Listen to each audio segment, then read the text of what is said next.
funcionando, né? Agora sim, muito boa tarde a todos. Podemos dar início ao evento? Que prazer ter todos vocês aqui, presencialmente, também quem está conectado de forma online.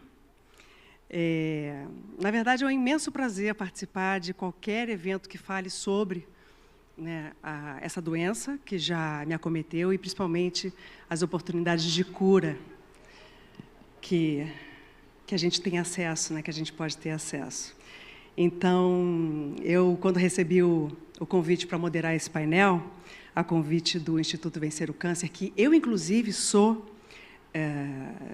conselheira do Instituto Vencer o Câncer, a pedido dos doutores Fernando Maluf, meu médico oncologista, e doutor Buzaide, eu não pude dizer não. É uma missão de vida. Então, muito obrigada ao Instituto Vencer o Câncer pelo convite que me foi feito, para estar aqui no congresso do TJCC, todos juntos contra o câncer. Quando a gente fala todos, essa sensação de união, ela é tão importante, porque o ditado já diz tudo, A união faz a força.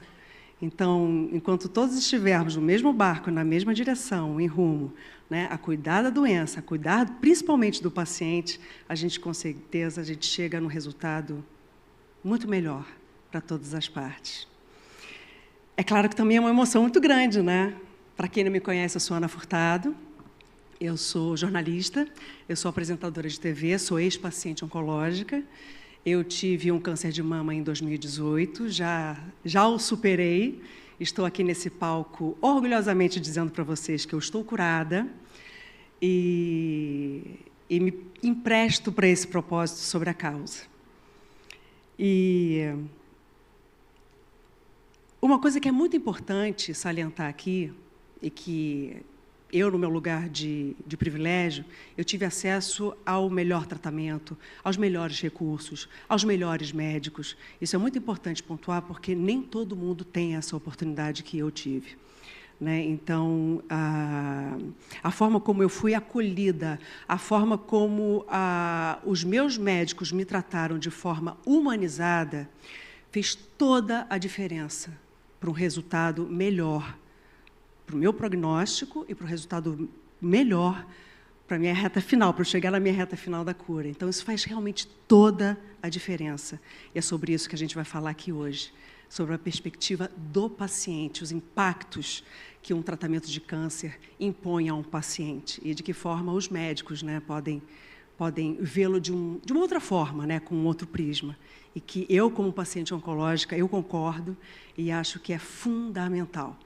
Faz parte, é como se fosse um remédio a mais. Estou improvisando, gente? Eu sou de TV e se eu conheço o assunto, eu também falo do coração, porque, muito mais do que uma profissional, eu sou uma pessoa de verdade.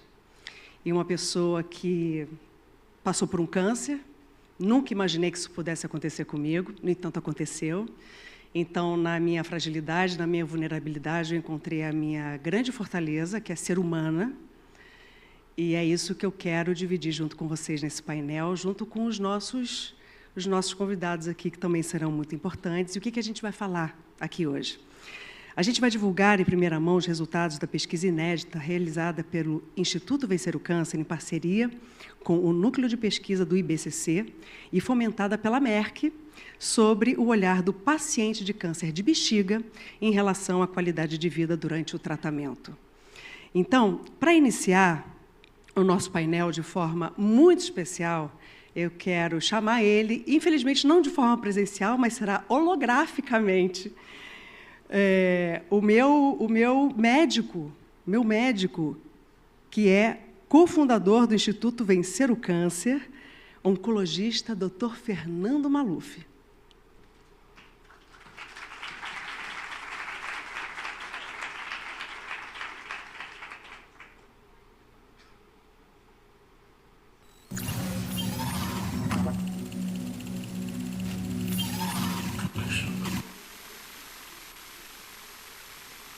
Olá, eu sou Fernando Maluf, médico oncologista, um dos cofundadores do Instituto Vencer o Câncer, e eu parabenizo o 12º TJCC e esse painel do Instituto Vencer o Câncer para discutir um assunto tão importante que é o câncer de bexiga. O câncer de bexiga é um tumor comum, é o 9º tumor mais comum no homem, são mais de 11 mil casos no Brasil por ano e representa o 2º tumor geniturinário mais frequente. Esse é um tumor que tem várias nuances importantes, mas a gente começa com uma nuance que é uma nuance relevante, que são os fatores de risco. E os fatores de risco dos mais importantes é o tabaco, que gera mais de 15 tipos de câncer e bexiga é um deles. O câncer de bexiga, ele acomete geralmente mais homens e geralmente pessoas acima de 60 anos.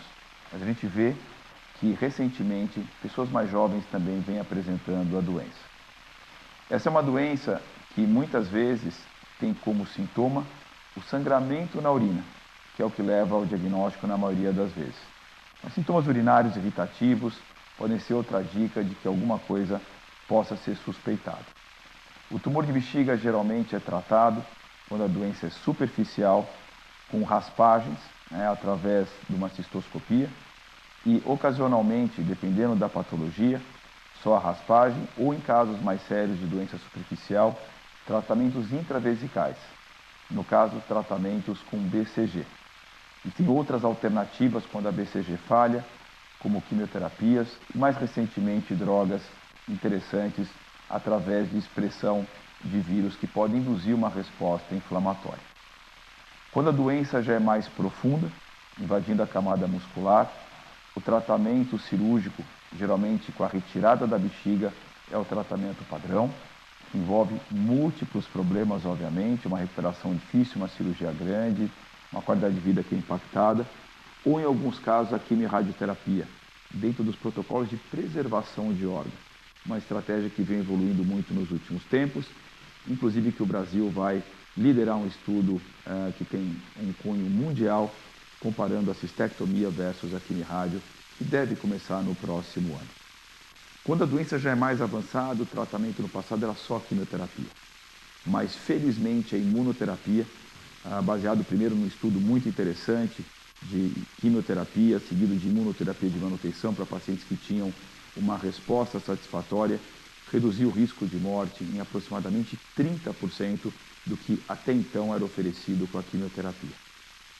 Importante estudo, outros estudos foram feitos com outras drogas imunoterápicas e anticorpos conjugados à droga, que são estratégias interessantes de drogas que se ligam ao tumor a partir de um receptor que é muito expresso no tumor e pouco ou nada expresso no tecido normal, e que a partir dessa ligação joga dentro do tumor uma substância altamente tóxica. Ou seja, os tratamentos vêm evoluindo de modo muito importante. Além dos tratamentos mais tradicionais quimioterápicos, novas drogas imunoterápicas e anticorpos conjugados à droga. Certamente é uma evolução tremenda no tratamento para quem presenciou um tratamento de 10, 15 anos atrás que era completamente diferente. Mas, obviamente, a melhor forma, e a mais inteligente, a mais econômica é prevenir. E prevenir significa um estilo de vida saudável, mantendo o hábito de não fumar radical, ter uma vida com dietas adequadas, exercício físico e controle do peso. Mas muito importante também é que todos os tratamentos que eu falei são acessíveis, infelizmente, para poucas pessoas. Para menos de 1/4 dos brasileiros e brasileiras. 3/4 não têm esse acesso. E é baseado nisso que a Rede Vencer o Câncer, através de um projeto muito impactante, vem ajudando hospitais do SUS que prestam assistência a serem qualificados como centros de pesquisa. E esses centros de pesquisa, após sua qualificação, têm a oportunidade de receber os melhores e mais promissores protocolos de pesquisa clínica do mundo, que ao mesmo tempo que acontecem no Brasil, acontecem nos centros mais reputados, como por exemplo o Memorial de Nova York ou MD Anderson em Houston. Nesse sentido também, esse projeto que envolve a pesquisa, que envolve a qualificação para serem feitas pesquisas, que envolve a entrada de novos protocolos no país, vem ajudar num problema importante, que é a falta de acesso no SUS. Recentemente, nós publicamos um trabalho importantíssimo com mais de 6 mil pacientes, comparando os casos tratados de bexiga no SUS ou na rede privada, e as diferenças nas taxas de cura e sobrevida são muito marcantes. O que reflete uma clara necessidade da gente poder outra vez trabalhar uma melhor equidade do privado e do SUS. É importante que essa doença ela tem, outra vez, uma atitude que não é só do médico, mas o envolvimento de outros profissionais. É uma doença que eu falo que é uma doença multidisciplinar. Enfermeiros, nutricionistas, fisioterapeutas, ou seja, toda uma gama de pessoas que, além da parte médica, são muito importantes no cuidado do paciente.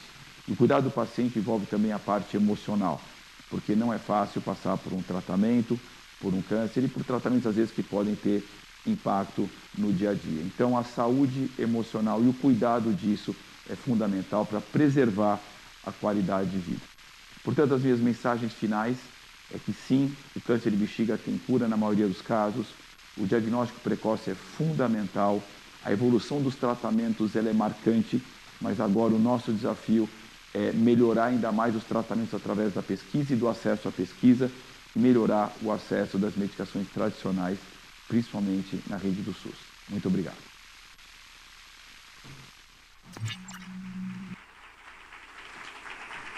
A gente que agradece, Maluf. Mesmo essa presença, gente, eu nunca...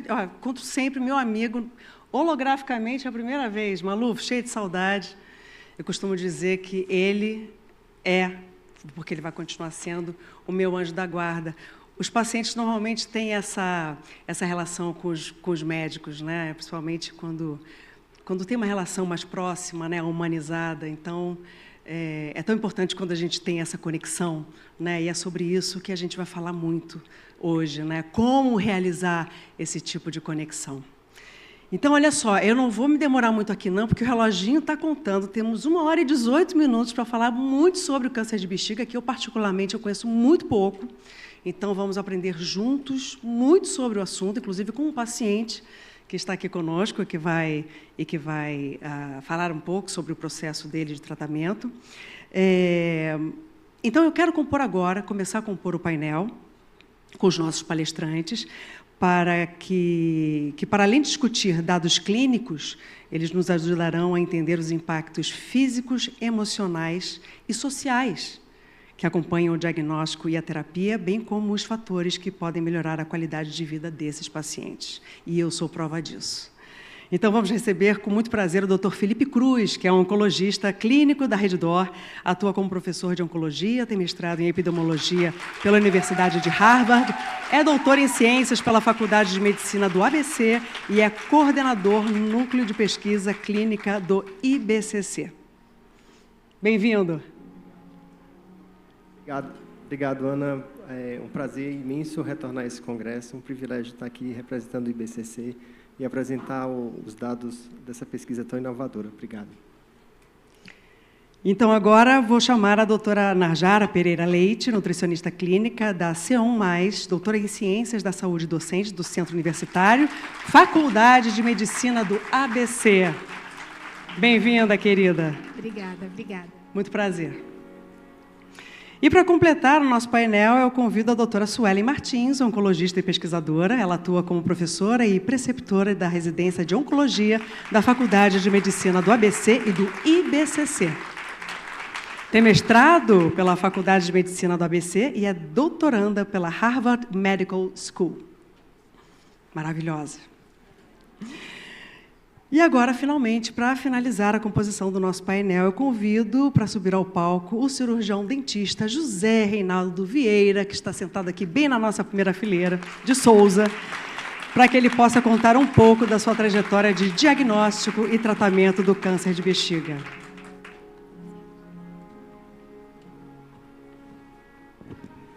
Isso, agora está funcionando. Agora você senta aí. Muito obrigada pela presença de vocês, pela participação, principalmente a você, Zé Reinaldo, que eu sei como é difícil estar aqui nesse momento tão vulnerável, compartilhar a sua história de vida e que, seguramente, toda vez que a gente conta, pelo menos acontecia comigo, eu aprendia mais e inspirava mais.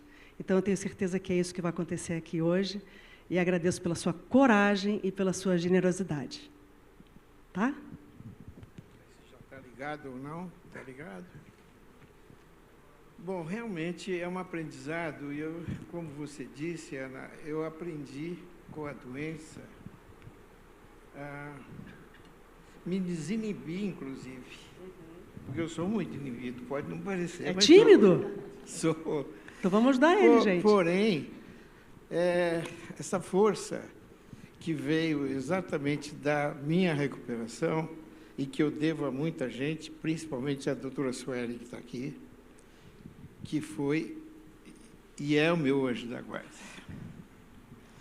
Tive a grande sorte de tê-la como paciente nosso no consultório, paciente da minha filha, que trabalha comigo.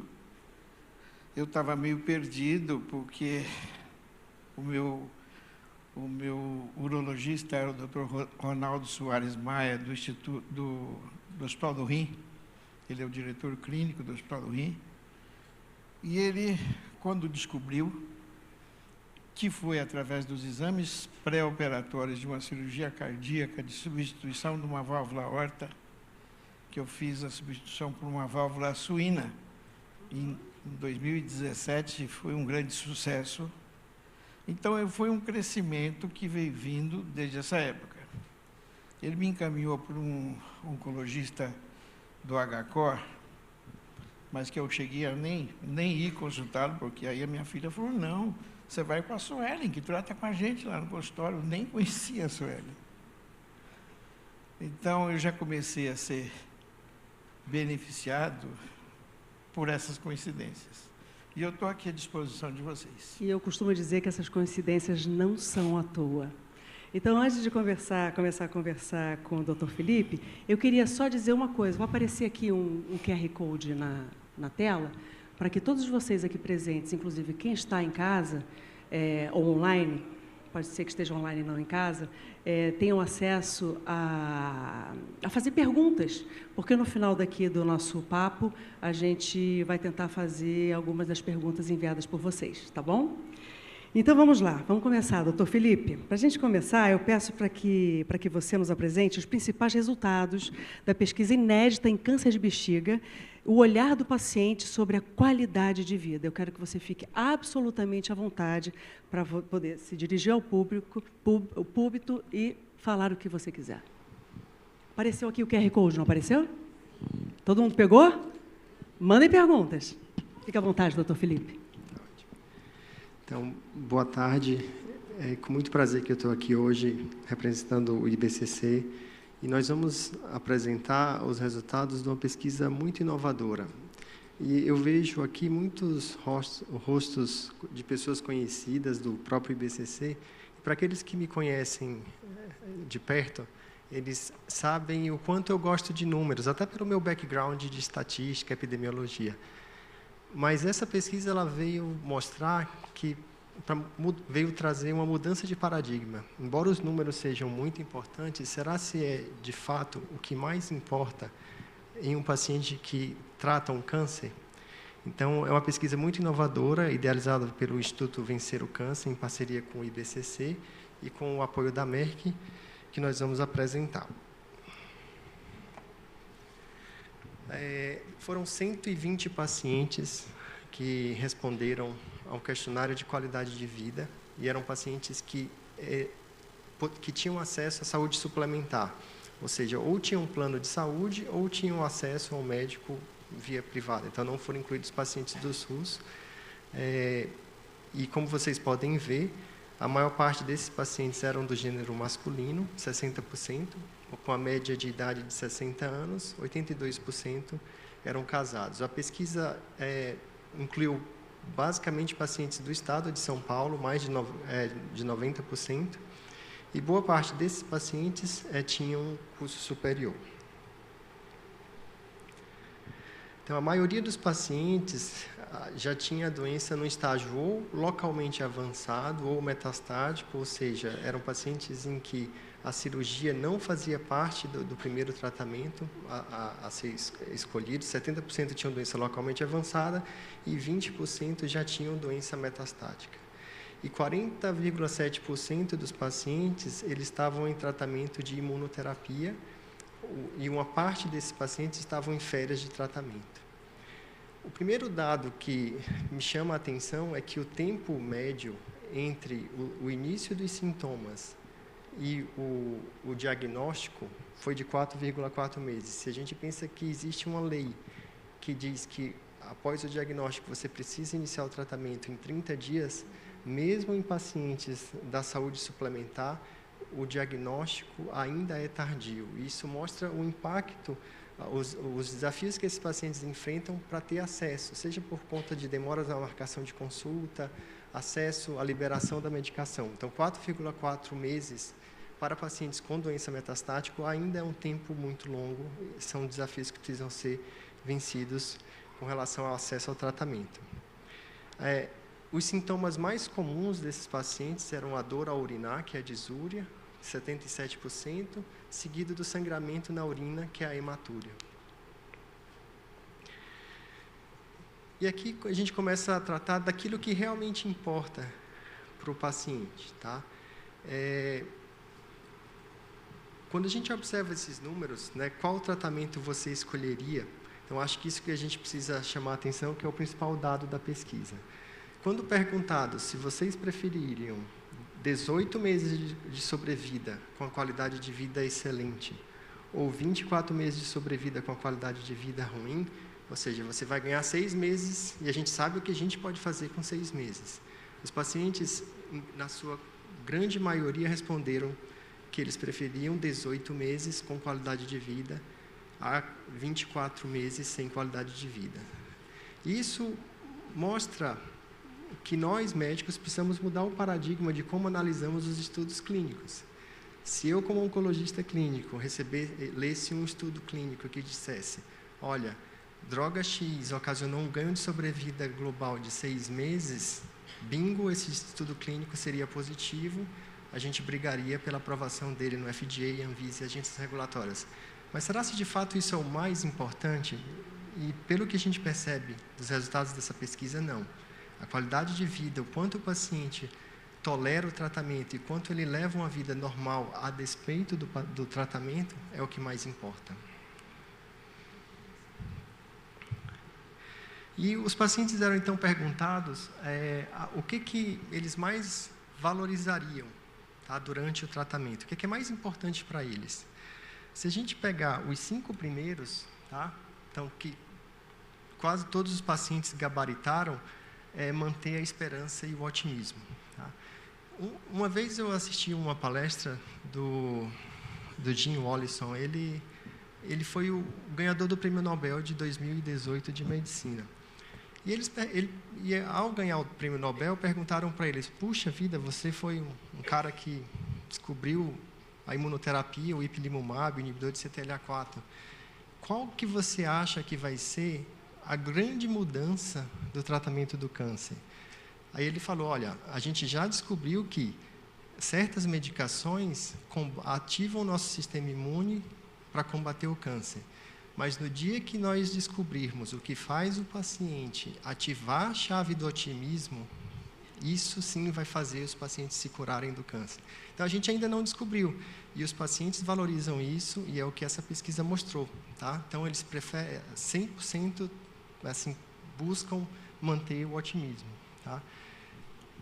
Todos eles querem evitar efeitos colaterais, preservar seus relacionamentos e evitar a hospitalização. E aqui tem o outro lado. Então, evitar a hospitalização significa ficar longe das pessoas que eles mais prezam. Então, isso são os valores que a gente não consegue mensurar num estudo clínico convencional. 96% queriam continuar trabalhando. E olha só, para mim, que gosta de números, só 60% querem viver o maior tempo possível. Então, essa mudança de paradigma que precisa ser modificada. Opa, vou voltar um aqui. E quem que ajuda esses pacientes a terem acesso à informação? 93% dos pacientes disseram que era o médico oncologista, mas aqui a gente percebe que a família e os amigos têm um papel fundamental. Então, a fonte de informação da maior parte dos pacientes, tirando o médico oncologista, são as famílias e os amigos, seguidos das redes sociais, do seu médico urologista, os grupos de apoio de combate ao câncer, 30%, e a literatura, só 10%. E aqui a gente percebe o quanto o paciente, pelo menos da saúde suplementar, ele é o dono da sua jornada. Tá? Aqui, nesse gráfico, a gente observa o quanto que os pacientes tiveram seu tratamento escolhido. Então, só 3,6% disseram que foi o médico que escolheu de forma isolada. 39,3% foi uma decisão compartilhada e 57,1%, né, o médico decidiu, mas considerou a opinião do paciente. Então, na sua grande maioria, o que de fato vai importar é o quão o paciente está disposto a receber aquele tratamento. E quanto mais informado ele tiver, isso é o que vai mais ser levado em conta. Então, quais são as principais conclusões desse estudo? Tá? Então, os pacientes brasileiros com câncer de bexiga avançado e metastático, eles priorizam de uma forma inequívoca a qualidade de vida a despeito daquilo que a grande maioria de nós médicos priorizamos, que é tempo, resposta, números. A gente percebe que mais de 90% dos pacientes eles têm um grau de empoderamento grande. Tá? Existe um impacto financeiro substancial. Essa pesquisa avaliou só pacientes que tinham acesso a operadoras de saúde ou de forma privada, mas 95% desses pacientes relataram que tinham um gasto financeiro além daquilo que estava previsto no convênio. E é algo que a gente não consegue mensurar. Qual o impacto financeiro que o câncer leva na vida das pessoas? Seja porque eles deixam de trabalhar, seja porque tem que comprar medicações que a seguradora não cobre. Então, isso é algo, deve ser objetivo de estudos futuros para analisarmos melhor isso. Existem as barreiras organizacionais. 4,4 meses ainda é um tempo muito grande do início dos sintomas dos pacientes começarem o tratamento, e a gente está falando num cenário de pessoas que têm plano de saúde ou acesso a serviços privados.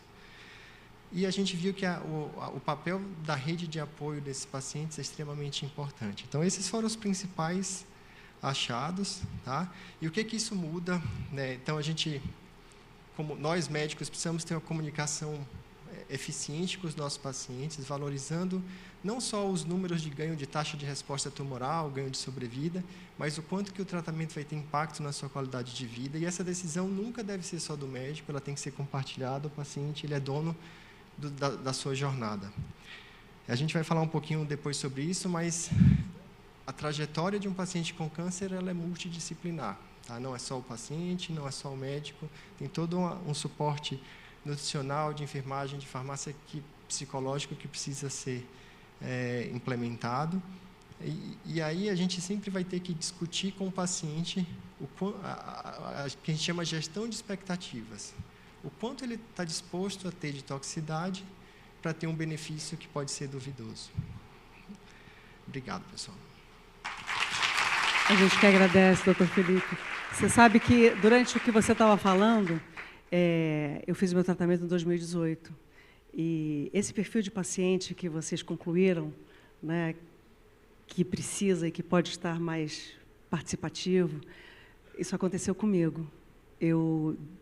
Desde que eu descobri o meu diagnóstico, eu me recusei a ser apenas uma paciente, ou seja, apenas mais uma pessoa a ser tratada. Eu fiz questão de ser uma colaboradora dos meus médicos.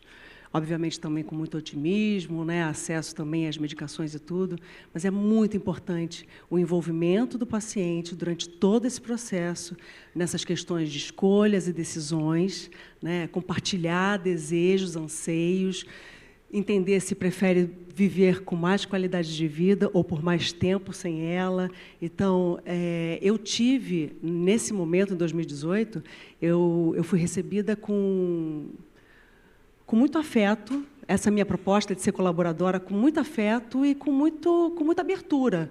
Né? Acho que, não sei se isso pode acontecer com todo mundo, é sobre isso que a gente vai debater, mas realmente é muito importante. É fundamental o paciente não ser apenas um paciente. Ele não se ver apenas um paciente e um médico não vê-lo apenas como um paciente. Então, parabéns. Parabéns pelo caminho que os novos tratamentos estão seguindo, e a gente vai discutir sobre isso exatamente para abrir essa chance de troca, que é fundamental e que, como eu disse antes, pode ser mais um remédio para a cura. Doutor Felipe acabou de falar, e eu quero fazer uma pergunta para você também, Felipe, mas também para a doutora Suelen, que é a seguinte. Muitas vezes o diagnóstico do câncer de bexiga chega no estágio avançado. E eu fiquei muito impressionada, 90% dos casos, né, já chega em estado avançado, de acordo com o que você apresentou. O tratamento pode incluir cirurgia, medicamentos e até remoção da bexiga. A questão é, como conciliar eficácia e qualidade de vida, tão importante para os pacientes, como mostrado na pesquisa? Quais os maiores desafios para equilibrar resultados clínicos e preservação da qualidade de vida? Eu gostaria que a doutora Sueli começasse, por favor, a falar sobre isso. É incrível como a gente ainda vê, né, muitos diagnósticos da doença no estágio avançado. Os pacientes acabam sendo muito confundidos com infecção do trato urinário, são pacientes idosos, normalmente com múltiplas comorbidades, e esse atraso do diagnóstico ele realmente acontece, né? Eu acho que 4 meses na rede privada, a gente fala de mais de ano na rede pública. Os tratamentos, eles acabam tendo um perfil de efeito colateral importante, né? Nós, oncologistas, a gente aprende a lidar com esses efeitos colaterais e precisa muito da equipe multidisciplinar junto da gente para, durante esse trajeto do tratamento, conseguir monitorar, equilibrar os efeitos colaterais. Cada vez mais a gente tem visto perfis de efeitos colaterais diferentes, às vezes menores, às vezes maiores, e o que a gente tende é individualizar um pouquinho o tratamento para cada paciente, né? Pacientes que toleram um pouco melhor.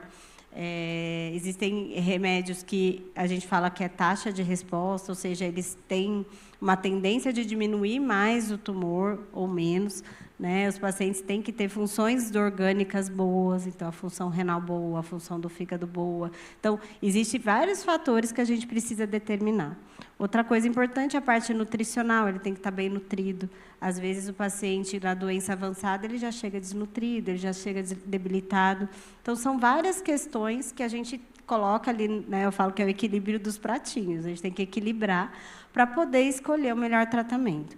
Então, um paciente que a gente considera fit, né? Um paciente robusto para conseguir tolerar um bom tratamento, a gente tende a ofertar tratamentos não necessariamente mais tóxicos, mas os mais efetivos, né? Para que ele viva mais, a gente quer que ele viva mais, e a gente tende, junto com toda uma equipe, não é só o médico, o paciente, é a família, é a equipe multidisciplinar, tentar manejar esses efeitos colaterais. E o acompanhamento de perto, né? Eu acho que assim, a gente precisa estar muito perto do paciente para saber o que ele está sentindo, alinhar as expectativas dele, né? Eu quero sentir isso, mas ele está melhorando do sangramento, ele está melhorando da dor. Então, a gente vai fazendo isso bem de pertinho, ajustando todo o tratamento de acordo com o que ele sente. Perfeito. E você, doutor Felipe, qual a sua opinião? Eu acho que a proximidade com a equipe de saúde é fundamental. Então, a gente vive um cenário em que talvez seja privilegiado, em que o paciente tem um contato direto com o médico, com a equipe de enfermagem, ou mesmo num protocolo de pesquisa clínica em que os pacientes eles têm acesso a um telefone 24 horas que eles podem reportar o que estão sentindo, e a gente gradua e toma ações precoces, seja colocando medicações para minimizar esses sintomas, ou pensando lá na frente, olha, esse paciente teve uma toxicidade limitante, eu preciso reduzir a dose no próximo ciclo. Então, essa proximidade é fundamental. Perfeito. Agora eu quero chamar o Zé Reinaldo para falar de novo, que eu quero saber como é que foi para você o momento que você recebeu a notícia do diagnóstico e o que você sentiu falta de ouvir ou receber nessa fase inicial, nesse momento inicial. Pois então, eu acho que eu fui privilegiado até por isso.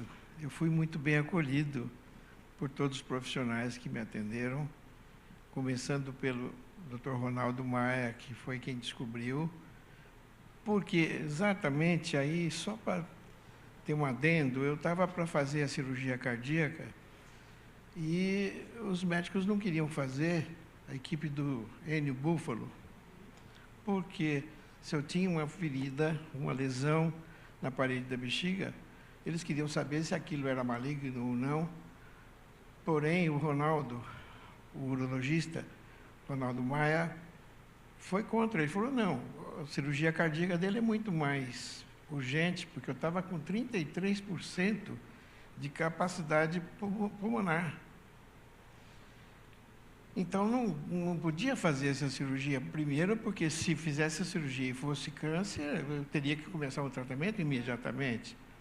Então, ele convenceu a equipe de que, logo que eu fosse liberado da cirurgia cardíaca, apesar de ser uma cirurgia séria, é uma cirurgia mais ou menos corriqueira hoje na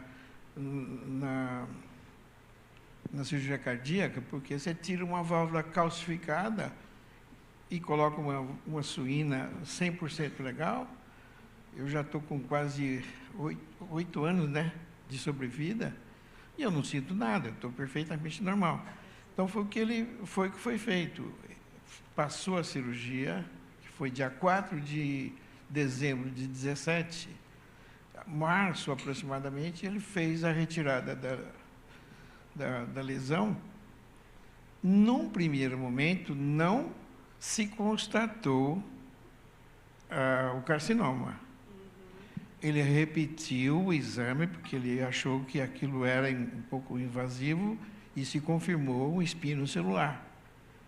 Então, imediatamente, foi eleito, o tratamento eleito foi o BCG, né? Que a doutora Sueli me atendeu muito bem na sequência.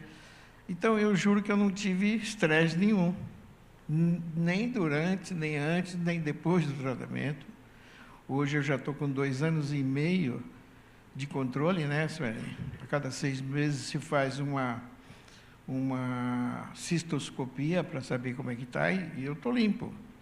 Então, eu sou feliz porque não tenho o que dizer, só tenho que agradecer. Quer dizer, Reinaldo, não é fácil você receber uma notícia que você está com câncer. Pois então. Porque a primeira coisa que vem na cabeça é você vai morrer. E agora? Então, mas talvez por eu ser da área da saúde, sendo dentista, eu sabia que o câncer de bexiga, eu já sabia de antemão que era um câncer curável. E que a técnica utilizada foi a menos invasiva possível. Então, eu juro que eu não fiquei tão assustado. Talvez eu tenha ficado muito mais assustado com a cirurgia cardíaca do que com o câncer.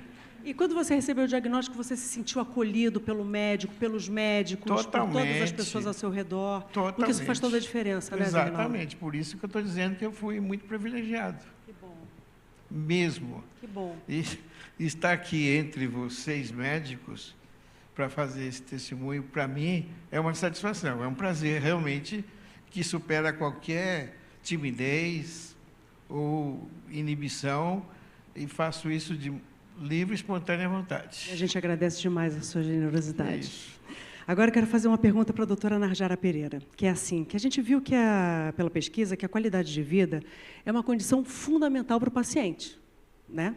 Isso a gente já entendeu. E qual é o papel da equipe multidisciplinar para garantir esse suporte ao paciente? E como a nutrição trabalha para isso, por exemplo?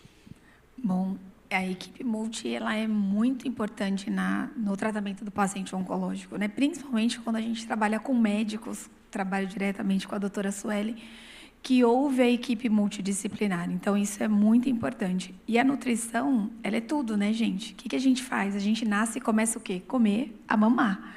Então, comer é tudo na vida de uma pessoa.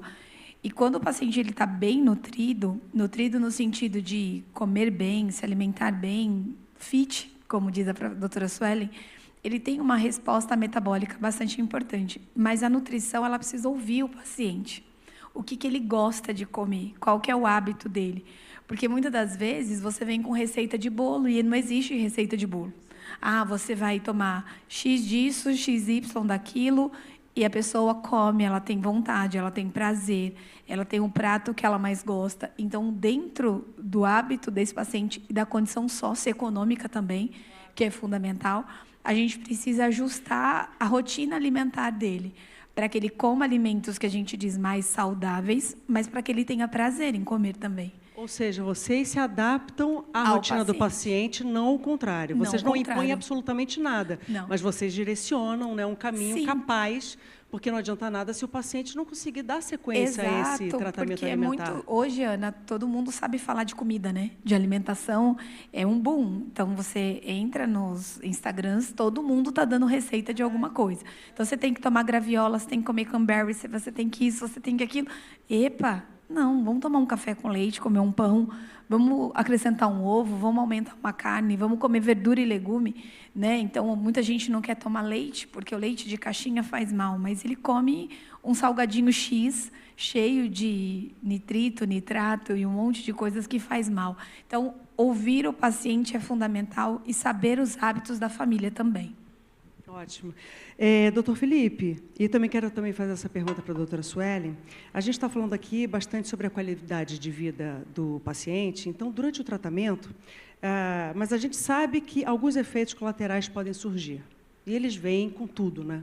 A gente sabe disso. Então, quais são e como os pacientes podem lidar com eles? Doutora Suelen, você pode começar, por favor?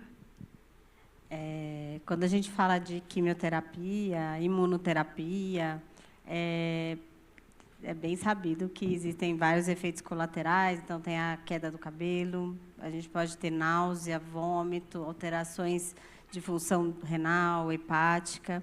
E com a imunoterapia também, a gente acabou aprendendo ao longo dos anos, desde que a imunoterapia começou, que existem os fenômenos imunológicos, que muitas vezes são tão sutis, os pacientes não veem, né, igual uma náusea ou igual um vômito.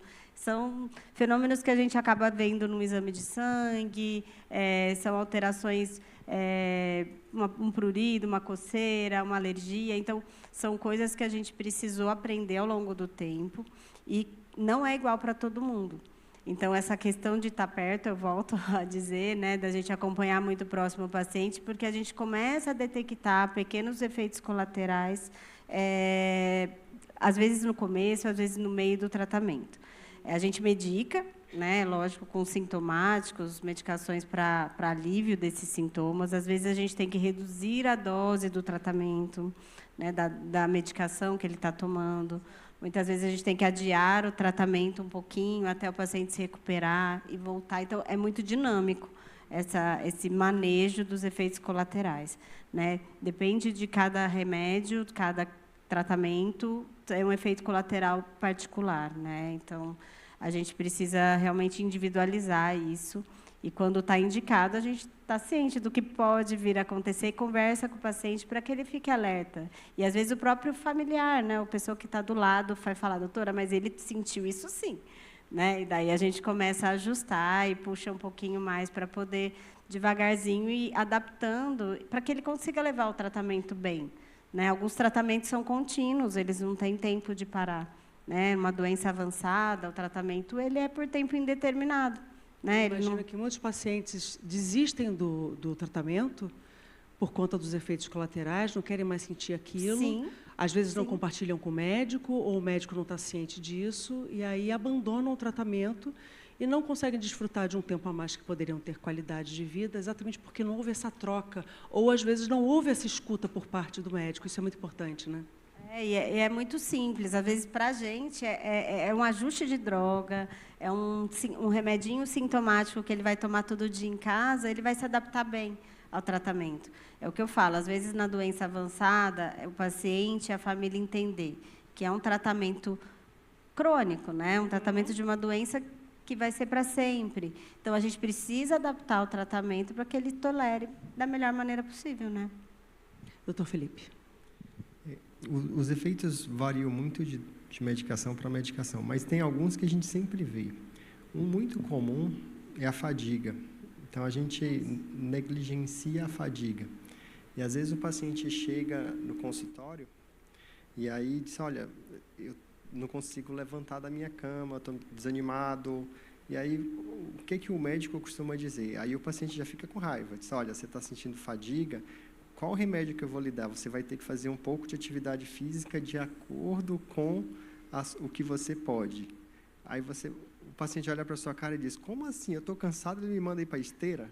Então, e aí vem o papel importante da família, porque muitas vezes o paciente não tem aquele start, aquele ânimo de começar uma atividade física para melhorar, minimizar esse sintoma da fadiga, mas a esposa diz, olha, eu vou caminhar com você. E aí começa. Então, pequenos ganhos, ali, 100 metros, 200 metros a cada dia, faz com que a gente quebre esse ciclo, que a fadiga leva à imobilidade, a imobilidade leva à diminuição da massa muscular, e aí isso vai se tornando um ciclo vicioso. Então, esse contato muito próximo e a gente saber identificar e como atingir a forma de melhorar esses sintomas pode ajudar. O outro sintoma muito comum das anticorpos, drogas anticonjugadas, é a neuropatia, que é o formigamento das mãos e nos pés. Se nós não identificamos num tempo hábil, o paciente pode perder a habilidade de fazer coisas simples, né? Abotoar uma camisa, assinar o próprio nome.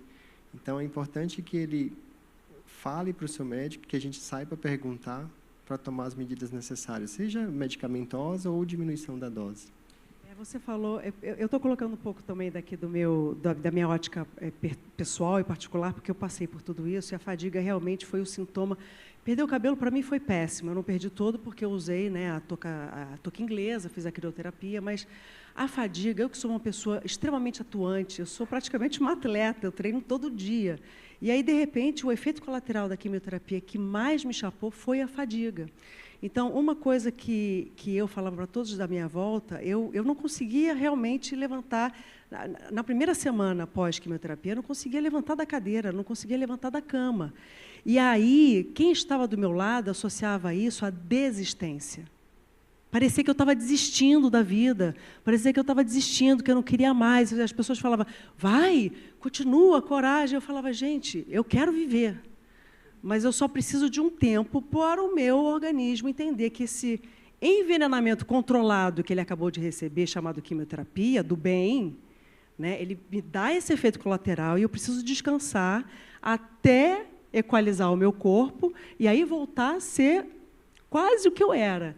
Então, acho que também é um outro tipo de olhar, de preocupação de um familiar, que quando acha que a fadiga, né, supera uma intenção do outro, né, de te animar, a não ser uma desistência do paciente, sim uma necessidade real de descanso, real de necessidade de que... A doutora Narjara está assim, né? E é isso, a gente precisa se recuperar. Exatamente como você falou, às vezes precisa diminuir um pouco o medicamento, porque o corpo precisa se recuperar para receber de novo. Então, normalmente, quem está passando por isso, e se está muito prostrado, e se está com uma fadiga muito extrema, normalmente ele não está desistindo de viver. Né? E é muito importante que, esse olhar do outro, de quem está à volta, entenda e acolha, né? Haja esse acolhimento que é tão importante. Bom, Narjara, quero fazer mais uma pergunta para você, que é a seguinte: qual é a atuação da equipe multidisciplinar no manejo dos efeitos colaterais? Isso é tão importante, porque é isso, né? É uma mudança muito sutil, às vezes, que você pode fazer e que muda completamente esses efeitos, inclusive até extinguem algum deles, né? A gente, normalmente, nos ambulatórios, a gente não entrega uma cartilha. Se der isso, faça isso. Se der isso, faça aquilo. Normalmente, quando ele vem, a gente já vai com aquela tratativa, porque senão ele fica na cabeça tudo o que pode acontecer. Então, por exemplo, como você disse, da fadiga, do cansaço, se ele comer pouco várias vezes, e o que a família faz? Uma vitamina de meio litro e quer que ele tome tudo de uma vez, né? Que parece que para ele não morrer. E não é assim, são volumes pequenos, várias vezes ao dia, priorizando aquilo que o paciente quer. Então, se ele está com nauseado, coloca ele com a janela aberta, leva ele para fora, fecha a porta da cozinha, pede para alguém trazer uma comida, porque aquele cheiro do alho queimando é uma delícia, mas para quem está nauseado é horrível. Então, o paciente não vai ter vontade de vomitar, ou está com muita diarreia, né? Então, vamos dar uma água de coco, vamos usar alguma coisa para repor esse eletrólito. Então, fazer coisas pontuais. Então, por isso, ver o paciente com a equipe multi sempre é fundamental, porque ele traz isso nas consultas e você faz a busca ativa. Você está bem? Fez a químio? Está sentindo alguma coisa? Não assim, o senhor está vomitando? né? Porque aí já dá a deixa. Mas o senhor está bem? O que está acontecendo? E vai fazendo ajustes gradativos para que ele se sinta acolhido e tenha uma melhor resposta, né? Acho que isso é fundamental. Agora, ao mesmo tempo, doutora Narjara, dá para entender, vocês como médicos, né, o desespero do familiar vendo a pessoa ali naquela situação, né, e querendo fazer de tudo e acha que está ajudando enquanto, às vezes, não está. Por isso que é muito importante não só ter esse contato direto com o paciente, mas toda a família estar envolvida. Sim, ouvir primeiro para depois a gente dar conduta. Porque, normalmente, a gente já quer dar conduta antes de ouvir. Então, é bom ouvir essa família, porque a família está angustiada, ele está perdendo alguém que ele ama. Ele pensa que ele está perdendo, né, alguém que ele ama. É desespero. Exato. Então, outro dia a gente veio um paciente com 1000 suplementos, e a hora que eu comecei a tirar, ela falou assim, mas a senhora vai tirar tudo. Eu falei, calma, uma coisa de cada vez. Porque fica muito desesperado, né? Então, isso é ouvir e depois fazer a conduta de uma forma gradativa e atuante, né? E quando uma pessoa fica doente, não é só ela que fica doente, né? A família inteira adoece junto, né? Porque vive aquilo ali. Então, é muito importante também, né? Esse contato não ser apenas único exclusivamente com o paciente. A família, o envolvimento da família é fundamental exatamente para que todos colaborem para que o tratamento seja muito bem sucedido. Isso é muito importante. Zé Reinaldo, quero saber de você o seguinte, como é que o tratamento mudou a sua rotina? E o que foi mais desafiador no seu dia a dia durante o seu processo de tratamento? Como é que você lidou com os impactos emocionais, físicos e até, possivelmente, financeiros? Não sei te dizer, porque eu não os tive. Graças a Deus. Porque a onco-BCG, ela não é nada invasiva. Eu não fiquei enjoado nenhuma vez, eu não vomitei nenhuma vez. Eu tive 2 eventos de sangramento durante o tratamento todo, que foram 2 anos e meio, 3 anos de tratamento. 3 anos. Toda semana passava por ela, não era? No início. Depois foram se espaçando, que no final ainda estava uma vez por mês. Mas eu não tive nenhum evento alimentar, de enjoo, de nada. Psicologicamente, eu não deixei de trabalhar nem um dia por conta disso. Continuei trabalhando a minha vida normal, levando a minha vida social normal. Mas por quê? Teve algum motivo? Você queria tirar o foco do câncer para outras coisas? Porque eu não tinha motivo para não agir assim. Minha vida social continua a mesma, fazendo churrasquinho, tomando cerveja. Próximo chama a gente, hein? Eu adoro um. Honestamente, a Sueli é testemunha disso. A Sueli está aqui, não deixa eu mentir. Não estou exagerando. Diferentemente de químio e de rádio, né? Não tive problema realmente. Não perdi nenhum peso que eu queria perder. Bom, a gente sabe, já entendeu que você tem um lugar de privilégio muito grande financeiramente, você é um cirurgião dentista, bem-sucedido, né? Mas os efeitos colaterais, os físicos, pelo menos, poderiam ter sido sentidos. Aí eu quero aqui para a roda, já que a gente tem esses médicos, eu também não tive alguns dos efeitos colaterais que disseram que eu teria. E isso é uma dúvida minha genuína. Será que eu não tive alguns dos efeitos colaterais que as drogas que foram administradas em mim dariam? Por quê? Todo o tratamento multidisciplinar à minha volta, ele foi colaborativo para que isso acontecesse. Foi porque os medicamentos escolhidos pelo meu oncologista foi um medicamento absolutamente assertivo, ou seja, né, todos trabalharam assertivamente para diminuir, para minimizar o máximo possível meus efeitos colaterais. Porque eu também tive muita sorte. Quem gostaria de falar primeiro? Posso falar? Bom, as medicações têm potencial de dar efeitos colaterais, né? E a tolerância de cada um é muito diferente. Quando a gente fala que pode acontecer, é mais por um preparo mesmo psicológico, para a família também estar preparada, alguma medicação já está meio pronta ali, mas cada um encara de uma maneira. Quando a gente pensa que muitas vezes uma pessoa mais fragilizada pode ter mais efeitos do que uma pessoa mais jovem, né? Isso, às vezes, é enganoso, né? Temos muitos pacientes idosos que toleram super bem os tratamentos, né? De um modo geral, a gente não... a gente começa com as doses habituais, se o paciente comporta aquele tratamento, mas é muito variável. Agora, a questão que você falou de ter um suporte familiar, né, amigos, né, às vezes não é a família, às vezes são os amigos, são as pessoas próximas, né, que estão ali ajudando, eu acho que faz muita diferença. A questão do suporte psicológico, né, então a equipe multidisciplinar, então tanto a psicologia, né, fisioterapia, dependendo dos casos, por exemplo, pacientes com câncer de bexiga precisam muitas vezes fazer fisioterapia, né, ter ali, por exemplo, uma enfermeira que entenda, às vezes ele tem uma estomia, ele precisa fazer cuidados, eles têm aí alguma dor, alguma ardência, ter alguém mais próximo, que às vezes esses pacientes não falam para o médico algumas coisas. Às vezes eles vão falar lá na consulta, né? Verdade. Exatamente. Então, assim, lá alguém lembra ele, né? Vem cá, você não vai falar que você, né, está fazendo essa besteirinha ou que você está sentindo isso? Porque, às vezes, na consulta médica, o paciente, a família, foca em algumas coisas, né? Algumas questões mais de toxicidade, mas aquele detalhe psicológico que faz toda a diferença no tratamento, para ele encarar melhor, até para encarar os efeitos colaterais, não são falados. E depois, quando a gente se junta com essa equipe multidisciplinar e começa a entender algumas coisas. E decidir caminhos possíveis e mais assertivos. Isso, e daí... Isso eu acho que o bem-sucedimento do tratamento faz toda a diferença por conta disso. Eu acho. Agora, a gente está debatendo sobre o bem-estar do paciente durante o tratamento, mas como é que é possível vocês, médicos, tornarem o paciente esse personagem ativo dentro do tratamento? Como é que ele pode realmente ser uma peça ativa sobre as decisões do tratamento?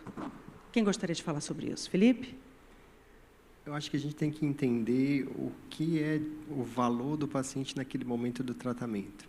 Então, alguns pacientes chegam a me perguntar se durante a quimioterapia, durante o tratamento com a imunoterapia, eles devem parar de trabalhar. E eu devolvo a pergunta para eles. O que você acha? Você quer parar de trabalhar? Você acha que se tiver esses sintomas e a gente controlar, você prefere trabalhar para manter a cabeça em atividade, esquecer um pouco todo esse problema que você está passando?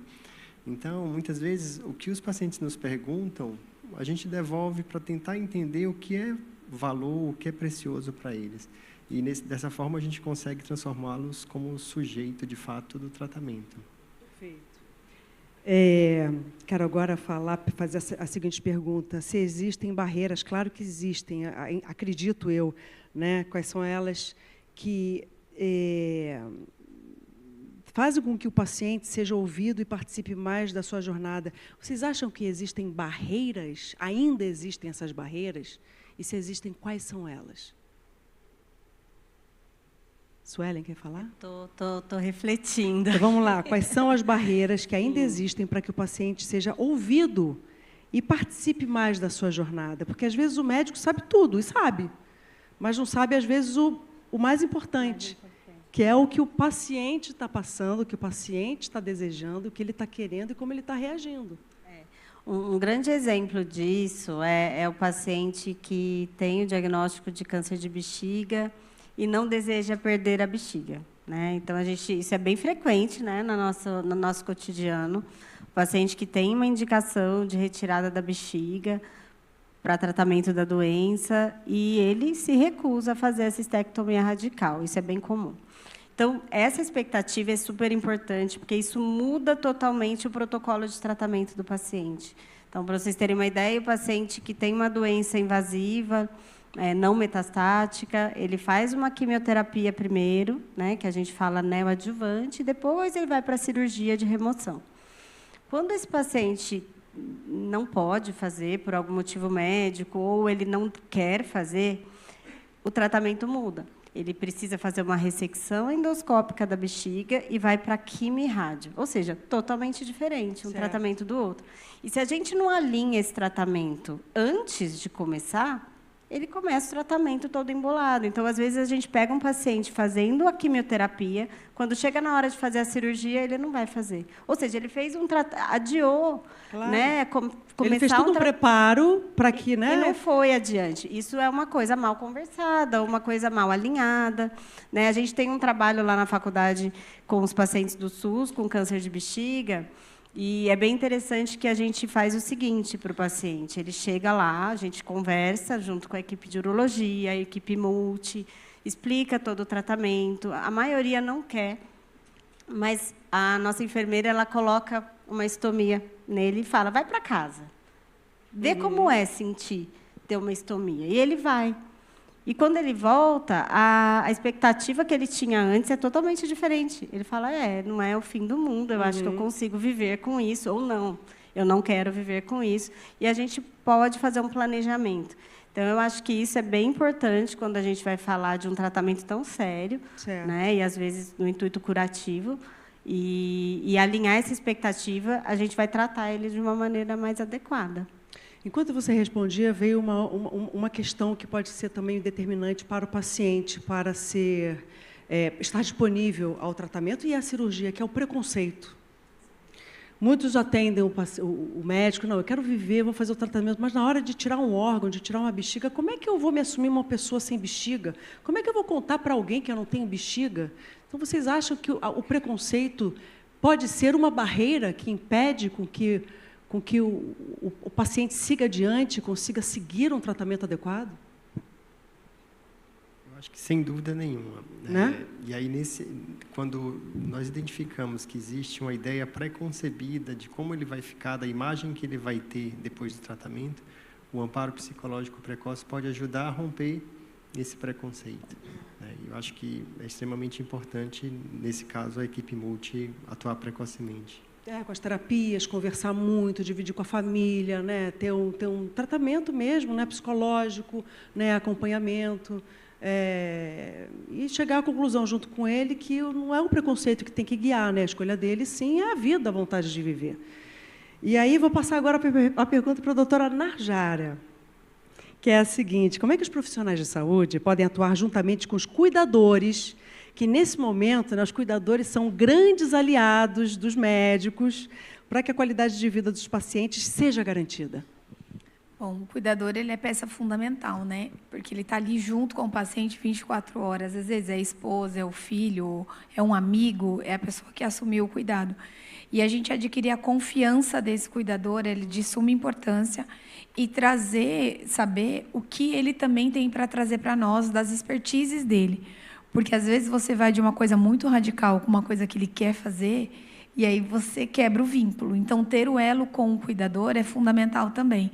Então, desenvolver cartilhas, grupos de cuidadores. Na faculdade, nós temos um grupo de cuidadores que as terapeutas ocupacionais, que também fazem parte da equipe multidisciplinar, traz junto, porque fala das ansiedades, das necessidades, das atividades da vida diária. Então, como vai ser o meu esposo sem bexiga? Como é que a gente vai se relacionar? Então, tudo isso é feito também no grupo que é feito pelas terapeutas ocupacionais, que é muito importante. Então, a gente traz isso tanto no cuidado da alimentação, porque aí a casa muda a alimentação. Então, você não tem cuidado só do que você vai comer, mas como você vai preparar. Tem o cuidado de higiene, manipulação, não posso comer fast food por conta do risco de contaminação. Tem várias coisas que a gente tem que fazer, e além de melhorar o hábito alimentar. E, em contrapartida, a condição financeira, né? Que às vezes você também não tem esse acesso para garantir, muitas das vezes, as coisas que a gente precisa. E, às vezes, o cuidador é um próprio familiar, é uma mãe, é uma avó, é um tio, é um marido, às vezes, um filho. Alguém mais Ontem estive com pacientes de câncer de mama, que, infelizmente, os parceiros abandonaram elas, e é um percentual absurdo, né? 70% dos parceiros ou parceiras, né, abandonam as pacientes oncológicas após o diagnóstico. E muitas delas disseram, eu perdi todo mundo à minha volta, as pessoas não quiseram mais me ver, não quiseram mais ter contato comigo, ou por falta de habilidade com a doença, de lidar com a doença, ou por medo, ou por egoísmo. E, muitas das vezes, quem cuidou dessas mulheres foram os seus próprios filhos. Né? Então, o que eu quero colocar aqui é exatamente isso, poder aquisitivo. Às vezes você consegue, né, ter ali, né, cuidadores particulares ou do próprio plano de saúde, mas a maioria das vezes não. Né? A maioria das vezes são os seus familiares e, principalmente, seus filhos. Então, é muito importante que todos estejam na mesma página, né? E que todos estejam com o mesmo desejo, né, de fazer acontecer. Agora, com relação a esse abandono, eu não sei se no câncer de bexiga isso também acontece, porque quando a gente pensa, né, quando alguém vai perder... O câncer é uma palavra... Não é só uma palavra muito ingrata, né, porque ela vem com vários significados terríveis. É uma doença abominável, né, porque a gente associa o câncer à primeira coisa, à morte, a inúmeras perdas, a karma, a castigo, a abandono. Né? E é muito cruel quando uma pessoa recebe um diagnóstico que já é, né, quase destruidor e quase mortal, você perde as pessoas que você mais precisava do seu lado. Então, vocês, com a experiência de vocês, mesmo com toda a expertise, né, mesmo com todo o encaminhamento do tratamento ideal, vocês percebem que um tratamento com as pessoas que têm uma rede de apoio são muito mais bem-sucedidos com aquelas que não têm? Najara, pode falar. Na parte nutricional, com certeza. Né? Muito, porque quem tem apoio tem tudo. Então, eu não quero comer um macarrão, eu vou comer um arroz com legumes, eu vou fazer uma carne moída. Estou falando de preparações do que é do nosso dia a dia. Mas quem tem rede de apoio, o amigo traz um prato que eu quero comer, eu não quero sentir o cheiro. Então, o cuidado é muito mais prevalecente. Eu não quero tomar um suplemento, mas eu bato com uma vitamina, eu bato com gelo, eu faço uma raspadinha. Então, alguém cuida de mim. E é bom se sentir cuidado, né? Mas a gente, principalmente mulheres, a gente não costuma pedir favor, né? A gente não pede ajuda. Normalmente, a gente é que ajuda os outros. A gente nunca se coloca em primeiro lugar. Mas a necessidade faz o ladrão. Com certeza. Mas o que eu quero... E o que eu quero dizer também é que, às vezes, a gente não tem ideia de como ajudar. Eu, por exemplo, antes de receber um diagnóstico de câncer, eu não tinha tanta habilidade. Como é que eu vou falar com essa pessoa que está com câncer? Né? De que forma eu posso... Que approach que eu vou ter? Né? Qual é a melhor palavra que eu posso dar para essa pessoa? Realmente... É muito difícil. Muitas vezes a gente não tem essa habilidade. E não vai ter mesmo. É difícil. E eu só descobri depois de ser uma paciente oncológica. Então, que formas você pode ajudar? Às vezes, só estar do lado sem falar absolutamente nada já é uma ajuda. Às vezes, perguntar se precisa levar um filho na creche. Posso fazer uma compra do supermercado? Porque quando a gente está com a fadiga de uma quimioterapia, de um tratamento, a gente não tem energia para nada. Nem para levantar, para ir no banheiro, para fazer um pipi, gente. Não tem. Por mais forte que a pessoa tenha, um histórico de atlético, muito bem alimentado, com uma alimentação nutricional, né, fabulosa. Mas, assim, são pequenas coisas. A gente não precisa fazer, né, apoios grandiosos, mas... Pequenas ajudas e pequenos gestos são fundamentais. Você queria falar alguma coisa sobre isso, Felipe? Na verdade, acho que o que eu percebo do consultório é que a boa parte dos pacientes com câncer se sentem mal quando são tratados diferentes por terem câncer. Então, tem um pouco do estigma. Puxa, aquela pessoa só está falando comigo porque eu estou passando por isso. Mas, às vezes, é isso que você falou. Pequenas atitudes para que ela possa voltar ao seu dia a dia, já é fundamental para ela se recuperar mais rápido, né? Porque realmente é muito duro, né? Você não é mais a mesma pessoa. Você deixa de ser a mesma pessoa porque o tratamento te impõe isso, a notícia já te impõe isso, o tratamento concretiza isso porque te coloca no chão, né? Mas você está ali, todo mundo em volta está falando, vai, reage. E a gente tem que colocar uma armadura e corresponder à expectativa do outro, antes mesmo da nossa. Né? Não, eu tenho que ficar forte. Na época que eu recebi o meu diagnóstico, a minha filha estava com 11 anos de idade, era início da adolescência, e eu tinha medo de morrer, eu tinha medo que ela não me visse mais, eu tinha muito receio que eu não acompanhasse a vida dela na fase adulta, conhecesse meus netos, meus bisnetos. Eu tinha e tenho grandes sonhos. Então, realmente, é muito difícil. É um momento muito difícil. E quando a pessoa te coloca no lugar de... Eu, particularmente, desculpa, eu estou colocando também um pouco da minha visão pessoal, porque eu acho que pode complementar muito aqui a visão do paciente. eu, como mulher, nós mulheres, a gente tem que se provar em dobro, né? A vida é assim, né?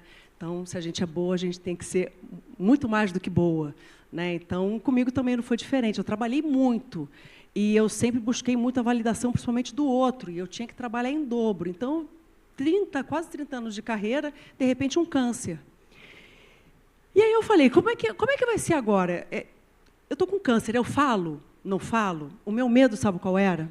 A partir do momento que as pessoas soubessem que eu estava com câncer, fosse associar a minha pessoa como uma pessoa vulnerável, fraca, que perdi todas as minhas habilidades, tudo que eu construí no passado seria eclipsado por uma palavra chamada câncer. Então, é por isso que, às vezes, o paciente não quer ter esse tipo de tratamento, né? Do, coitadinho, vitimizando, ou... Eu acho que é isso, temos que seguir a vida, você não está sozinho, que eu acho que isso também é muito importante. O câncer é uma doença que deixa o paciente, apesar de não estar só, mas numa situação de pura solidão com ele próprio, né? E com um futuro que é indefinido, na verdade, né? Que a gente não sabe. Então, realmente, é muito difícil saber lidar com isso. Vocês conhecem tudo da ciência, né? Mas o ser humano realmente tem essas chavezinhas, né? Por isso que essas terapias multidisciplinares, principalmente a terapia psicológica, é tão importante. E eu nunca havia feito terapia, gente. Eu comecei a fazer por causa do tratamento de câncer, e o otimismo, que foi o que você falou, né? No painel que você acabou de apresentar aqui, ele é fundamental também para isso. Vocês concordam, né, com essa colocação que eu acabei de colocar? Eu super concordo. Eu acho que quando o paciente ou a paciente estão nessa fase, do auge da vida, né, na vida produtiva, tanto profissional quanto filhos pequenos, ela acaba sendo a grande... a pessoa principal ali da sua casa. É um pouco diferente de quando é um paciente idoso que já tem, né, uma vida construída, os filhos criados. Então, acaba que as expectativas são diferentes, os medos também são um pouquinho diferentes. Então, o que a gente vê é que essa faixa etária, né, acaba interpretando e levando de uma maneira diferente. O idoso, geralmente, ele acaba mostrando para a gente que tem uma família por trás, os amigos, mas mais a família, às vezes o filho, às vezes, né, nora, a própria esposa, que acaba cuidando, ele já não trabalha tanto, né, pode trabalhar, mas não é a grande pessoa mais importante para prover aquela família. Então, eu acabo percebendo que esse paciente ele se entrega um pouquinho mais ao cuidado, né, de quem está ali por perto. Então, ele se permite cuidar mais, ele se permite que a esposa marque todos os horários dele, que dê os remédios, faça a listinha, e ele vai tomar quando alguém vai dar para ele. Então, tem tudo isso. O paciente mais jovem está no auge da carreira, está fazendo... né, os medos são outros, né, os medos de perder tudo que já construiu e que quer construir ainda. Então, quando a pessoa mais jovem ela consegue entender que ela não vai perder, é uma fase, e acaba se fortificando com esse período de tratamento, né, mostrando que eu posso ser forte tendo uma doença, eu posso passar por essa doença e tudo bem, eu acho que ela acaba encarando de outra maneira, mas isso é um processo, né? Não é logo que você recebe o diagnóstico. Não é fácil, mas o que eu acho que é o mais importante que eu trouxe aqui, para a nossa discussão, é que o câncer não define o paciente oncológico. Né? Ele continua sendo a mesma pessoa, apesar de estar com câncer. Então, muitos pacientes se sentem nesse lugar de não quererem ser tratados como pacientes oncológicos, exatamente, talvez, por conta disso. Porque, do nada, ele foi definido apenas como um paciente oncológico, uma pessoa que tem câncer. E um paciente com câncer é muito mais do que um paciente oncológico. Né? Então, isso tem que ser muito levado em conta. Por isso que, novamente aqui, né, falando sobre a humanização do tratamento e dessa postura, né, do paciente também diante do tratamento, de forma colaborativa, né, que eu acho que é muito importante, e também da forma de transformar. Foi uma palavra que eu não trouxe aqui, mas eu acho que Eu acho que é uma transformação diária, né? E é uma doença que faz com que a gente aprenda, né, a se transformar diariamente, né? Você tem que transformar a sua relação com uma doença, né? Eu consegui a minha cura através dessa transformação, né? Não foi através da briga, foi através da transformação. Eu transformei a minha realidade, eu transformei a forma como eu lidava com o câncer diariamente. Eu decidi. Não foi o câncer que decidiu como é que eu teria que lidar com ele, na verdade. Eu é que decidi, sendo colaboradora, ajudando os meus médicos e me ajudando também. Então, eu quero aproveitar o Zé Reinaldo, que está aqui, fazer a última pergunta do nosso painel, como paciente, e eu quero saber de você como é que você se sentiu durante esse processo. A sua voz foi escutada? Você conseguiu participar das decisões sobre o seu tratamento? O que poderia ter sido diferente? Ou na sua opinião... bom, você já disse que tudo foi muito bem, mas eu imagino também você, como um médico, né, você possa ter feito perguntas, questionamentos, né, ter tomado decisões. Foram bem-vindas? Foram fundamentais? Foram escutadas? Bom, eu diria que, na verdade, como eu já disse, além do privilégio de ser da área da saúde, não houve tanto segredo, porque, além de ter sido muito bem instruído sobre o tratamento, a conduta e etc. e tal, tudo se transcorreu realmente muito bem, conforme eu já salientei. De qualquer forma, eu tive muito apoio da família como um todo, da esposa, de filhos, etc. e tal. Mas eu fiz questão de não me abater realmente. Eu continuei levando a vida normal, como se fosse um tratamento qualquer, apesar da pandemia. Ah, foi durante a pandemia. Apesar da pandemia, porque eu fiquei sabendo da doença antes da pandemia. Durante toda a pandemia, eu estava em tratamento. Isso me abalou mais. Eu podia ter tido um Covid no meio desse sistema todo, porque eu fiquei mais vulnerável, concorda? Claro. Com o tratamento, em contato com as pessoas, etc. e tal. Mas nada disso mudou. Comecei o tratamento, inclusive, em São Caetano, porque eu fui na unidade, eu iniciei o tratamento em São Caetano, e no final do tratamento aqui houve a inauguração do seu instituto aqui na Vergueiro, né, perto do Cepaco, e eu terminei por aqui. E aí era muito mais perto da minha casa. E a minha locomoção da Vila Mariana até São Caetano era um problema, era e é um problema, porque você não queria passar pelo Heliópolis. Eu tinha que dar a volta lá pela Faculdade de Mauá para ir até o centro de São Caetano. Então, isso foi o ponto mais complicado, Ana. A parte, vamos dizer assim, de localização da unidade de São Caetano. De deslocamento. Deslocamento. E eu fui sempre sozinho, dirigindo. Tive a ajuda da minha esposa alguma outra vez, quando eu tive aquele evento do sangramento, que foi ocasional. Mas, fora isso, eu diria para você que eu encarei muito bem, realmente. Não tive problema. E você foi escutado, teve uma escuta muito atuante, enquanto paciente. Exatamente. Se eu posso contribuir positivamente, eu diria que a OncoBCG, para mim, foi uma bênção. Que bom. Foi uma bênção, porque ela não é nada invasiva do ponto de vista comparativo com rádio ou com químio. É verdade. Nada, nada, nada. Que Como bom. eu disse, eu não perdi 1 grama de peso. Esse foi o ponto negativo. Bom, no começo eu falei que ia abrir para perguntas, chegou o momento, tem um tablet aí, a gente tem perguntas para serem feitas? Deixa eu pegar aqui. Obrigada. Mas que letrinha pequena, hein? Será que eu vou conseguir ler? Eu dou um jeito. Eu dou um jeito, só da TV eu dou um jeito. Chegaram aqui 3 perguntas. A primeira é da Denise Oreb Marques Pinto, que está aqui na plateia. Quem é?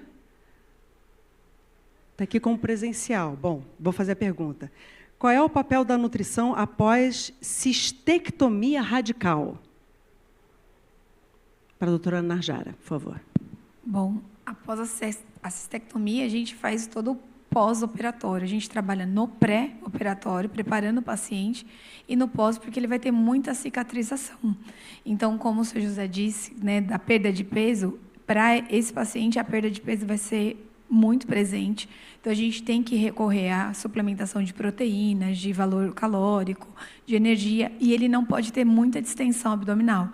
Então, eu tenho que evitar alimentos que causem gases, eu tenho que evitar muitos volumes para esse paciente, e ele também não pode ficar obstipado, então não pode ficar com o intestino preso. Então, o evoluir da dieta é muito importante para que ele não tenha tantos efeitos pós a cirurgia, e ele tem uma melhor cicatrização. Então, tem paciente nesse além que perde muito sangue durante a cirurgia, e a gente tem que repor tudo isso para o paciente. Tá certo. A próxima pergunta é da Roberta, para todos da mesa, na verdade. Muitas vezes a expectativa da família é diferente do paciente. Quando falamos ter tempo de expectativa de vida, o paciente pode querer mais qualidade de vida, mesmo com menor tempo de vida, mas a família não. Como considerar as expectativas da família nesse caso? Quem gostaria de responder? Bom, está para todo mundo, para os três. Se vocês quiserem falar sobre, fiquem à vontade. Isso é bastante comum. Ano passado, a gente fez um trabalho no IBCC e mostrou que existe uma dissociação entre o que o paciente espera do tratamento e o que a família espera do tratamento em 50%. Ou seja, metade dos casos existe essa dissociação do que cada um espera. E aí, nesse momento, a gente sempre tem que valorizar o paciente, porque, afinal de contas, ele que vai receber o tratamento, e tentar trazer para próximo a expectativa da família. Isso é um processo que não dá para fazer de uma forma muito rápida, mas a gente tem que identificar quando há essa dissociação. Mas eu imagino a pressão que a família faz também. Acontece muito, Suelen? Acontece bastante, né? O bilhetinho não conta isso, não faz aquilo, né? Então, isso acontece muito nas consultas médicas. A gente tende a escutar muito ali o paciente, o que ele está esperando e tudo, e a gente precisa alinhar com a família. Olha, o paciente, ele sabe de tudo isso, ele quer isso, ele está ciente, ele já programou, ele já conversou comigo. Muitas vezes o paciente não quer falar perto do familiar o que ele quer falar para a gente, e às vezes a gente precisa dar esse espaço para o paciente poder se abrir, né? Porque o familiar não deixa que ele pense do jeito que ele está pensando. Então, é um processo, como o Felipe falou, é construído, né? Então, a gente precisa ter esse vínculo com o paciente, a família vê que ele tem um vínculo, já é um alívio para a família também, saber que ele confia no teu médico e na equipe que está cuidando. E, com isso, esse processo vai sendo construído e a gente consegue falar a mesma língua. Né? A família começa a entender que ele quer dessa maneira, entendeu? Vamos combinar que é muito difícil, né? Muito porque nem toda família é igual. E a gente tem um sentimento chamado egoísmo, que é enorme, né? A gente não quer perder aquela pessoa de maneira nenhuma. Então, a gente de forma positiva, achando que está ajudando, a gente está ali impondo uma decisão que, na verdade, não é do seu parente. Então, eu não consigo imaginar esse lado de vocês, né, quando vocês têm que lidar. Qual decisão, né, a seguir? Paciente ou família? Mas, pelo que eu entendi, o paciente está sempre em primeiro lugar. Ele é a pessoa privilegiada diante dessa escolha e dessa decisão. É isso? Vocês concordam? Quando ele é capaz de decidir... Sim, porque também tem isso, né? É isso. Quando ele é capaz de decidir, sempre a gente tem que levar em conta o que o paciente deseja. Quando existe uma situação em que a gente percebe que o paciente já não consegue mais ter esse discernimento, aí o papel da família, a opinião da família é fundamental. E aí, ao longo do tratamento, a gente precisa alinhar essas expectativas. E muitas vezes vocês tiveram que atender a família e não o paciente, de acordo com a pressão que foi imposta, de acordo com... Isso é uma pergunta totalmente pessoal minha, porque eu lido com gente, né, com muita gente, eu conheço muitas pessoas. E imagino, volto a falar essa questão, né, do egoísmo, de querer ter aquela pessoa ali do lado. O doutor faz o que tiver que fazer, mesmo contra a vontade do paciente, esconde dele, não deixa ele saber, mesmo que ele seja contra. É um dilema, né? Às vezes o paciente ele quer falar e às vezes ele não quer falar. Então, a família, o vínculo dessa... Porque família é família, né, gente? Família pode ser várias coisas. Então, aquele familiar próximo do paciente, ele sabe a expectativa do paciente, ele sabe o que o paciente quer, tá? Então, normalmente, ele já tem uma tendência de, poxa, mas ele quer desse jeito, vamos tentar.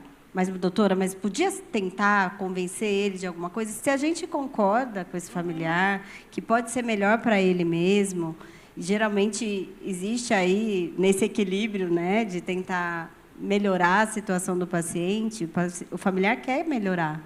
Então, a gente tende a convencer e, às vezes, a gente faz esse favor não, essa ajuda junto ao familiar de promover para o paciente uma coisa melhor, um tratamento melhor, que ele vá num psicólogo, né, que ele faça a nutrição correta. Geralmente, é isso que a família quer, né? Agora, decisões mais importantes em relação a continuar um tratamento ou não e tudo, depende muito dos fatores psicológicos, se o paciente está bem ou não. Alguns pacientes já falam desde o começo o que eles querem. E a gente precisa deixar isso alinhado, em prontuário, conversar sempre e reforçar a cada consulta, né, tudo que já foi conversado antes. Então, tem algumas pessoas que sabem exatamente como querem que as coisas sejam feitas. E, por parte dos médicos também, ficarem atentas a essas possíveis interferências externas, né? Exato. Para que o tratamento siga o fluxo que tem que ser seguido, né? Para ter o sucesso, né? Ou, pelo menos, né, o objetivo final que vocês, pelo menos, tentam garantir. A última pergunta do Pietro, que é a seguinte, falando a respeito dos efeitos colaterais de medicações, o quão comum é o abandono do tratamento? É muito comum as pessoas abandonarem ou não? Não é tão comum. A gente não observa tanto abandono do tratamento. O que a gente observa é que, às vezes, a toxicidade do tratamento é tão limitante que é uma decisão compartilhada entre o paciente e o médico, né? Então, isso pode acontecer, mas o abandono fruto de uma negação eu não observo com tanta frequência. Você observa, Suelen? Não, também não. Eu acho que esse paciente que ele desiste do tratamento, é muito difícil isso acontecer. Geralmente é quando ele não está acolhido, então a gente volta naquela situação do apoio, né, tanto em casa. Então, a gente vê a questão financeira. Então, tem pacientes que desistem porque eles não conseguem ir para consulta. Um paciente público tem muito disso, né? Às vezes ele desiste porque ele está desnutrido, ele tem que escolher entre uma coisa e outra. Então, tem os extremos, né, em relação a isso. Agora, só por querer parar é muito difícil, porque se ele chegou aí, fazer um diagnóstico, chegar aí na consulta, chegar até a gente, de um modo geral, se ele começa a ter efeitos colaterais, e a gente otimiza os remédios, diminui as doses, faz um ajuste, ele se sente acolhido, porque isso é um acolhimento, né? Quando a gente fala, não, vamos tentar, vamos fazer isso. Daí vem a enfermeira, ajuda também. Então, quando tudo isso acontece, ele se sente acolhido e ele quer tentar. É difícil mesmo. A empatia, né, nesse momento, ela é fundamental, né, por parte de todos, né? Eu acho. Olha, nós chegamos ao final do nosso painel, faltam menos de 3 minutos. Eu já vou encerrar, mas antes eu gostaria só de saber se algum de vocês quer fazer uma consideração rápida final, algo, de repente, que não foi falado aqui, que é de importância para esse painel. Todos satisfeitos? Eu só tenho a agradecer realmente a receptividade que eu tive aqui e manifestar o meu prazer, a minha satisfação em ter prestado os testemunhos que eu prestei. Apenas isso. E a gente agradece mais uma vez pela sua generosidade, coragem e força de estar aqui, porque, gente, toda vez que a gente fala sobre o tratamento, o que a gente pensou, relembra, pensa e sabe o que viveu, é muito difícil trazer de volta, mas também nos fortalece, o que é muito bom. E estar aqui também me ajudou muito a lembrar da minha trajetória, do meu caminho. Ninguém sabe, né, pelo que eu passei para chegar até aqui, só a gente sabe, mas, com certeza, tudo que eu passei me tornou muito mais forte, muito mais feliz, no sentido de que eu reaprendi a viver, né? O câncer sempre soube que ele não me mataria, mas ele me ensinaria a viver melhor, e é isso que eu estou fazendo todo dia, celebrar o dia, o aqui e agora. Então, para mim, é um prazer enorme estar aqui nesse dia com vocês, compartilhando todas essas informações. Agradeço a participação de todos vocês. Tudo isso que foi apresentado aqui, discutido, foi incrível. Parabenizar também a dedicação de vocês em entender e melhorar a qualidade de vida e a escuta ativa, né, que é muito importante dos pacientes durante a jornada de tratamento, que é de extremo valor para todos nós, pacientes oncológicos.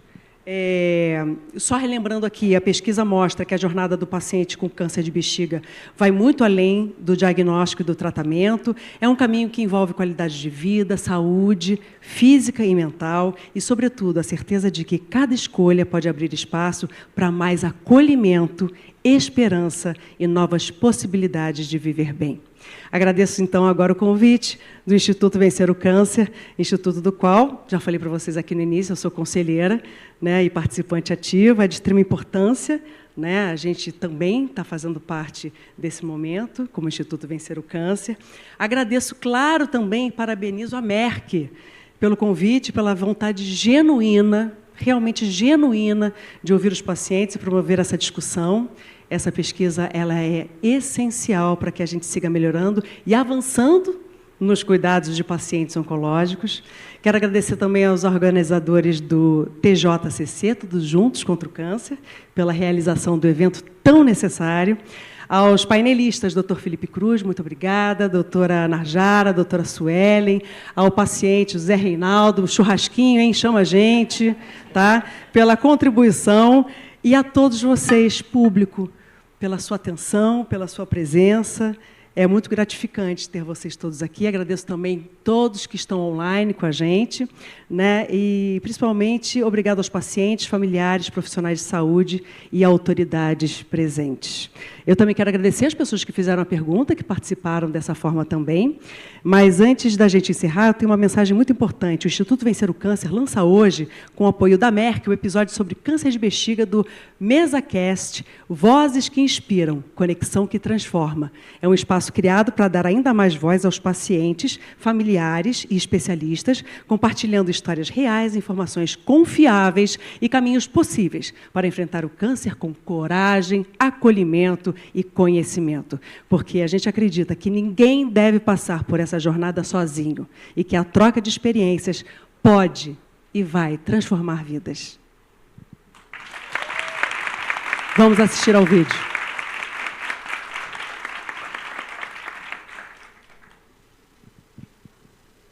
Temos o vídeo? Você.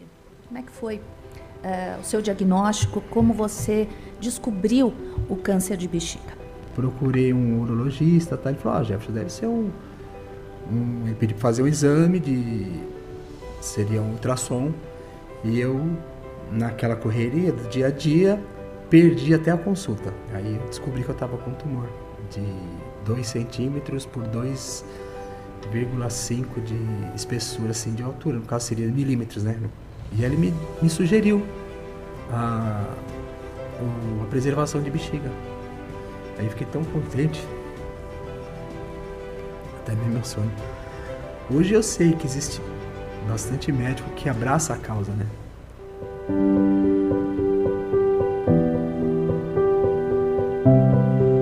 Incrível. E essa é só uma amostra do episódio sobre o câncer de bexiga, que vai seguir essa linha de debate sobre o cuidado que tivemos hoje aqui.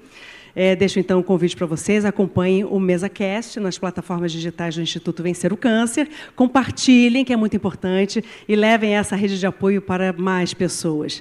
A jornada do câncer de bexiga não se resume ao tratamento. Ela envolve corpo, mente, escolhas e esperança.